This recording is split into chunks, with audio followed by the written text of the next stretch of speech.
কি গো ব্রেকফাস্ট করছো? করো, পেট ভরে খেয়ে নাও, সারাদিন আর খাবে না, শুধু দই খাবে এবারে। আর বলছি এই জামাটা নাইটিটা তুমি সেলাই করেছো, ডবল সেলাই দাওনি কেন এই জায়গাটা? তুমি কি চোখে দেখছো না? আমি কানেই দেখি তো। এইটা আমি এতটা মুড়ে সেলাই করেছি, এতটা ছোট করেছি মুড়ে। ওহো, তুমি তো নাটা না, ওই জন্য নিচটা একটু গোটাতে হয়েছে। তুমি তো খুব লম্বা, অমিতাভ বচ্চনের বাবা।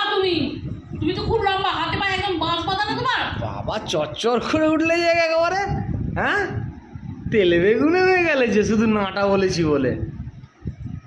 নাইটি এমনিতেই সবাই একটু ছোট করে নেয় নিচ দিক থেকে। নকশা হচ্ছে, কথাবার্তা ছিঁড়ে যাবো না, বলো কেন তুমি কথা? সারা তেলে বেগুনে হয়ে গেছে পুরো একেবারে। সকালবেলা খাচ্ছি, নকশা হচ্ছে।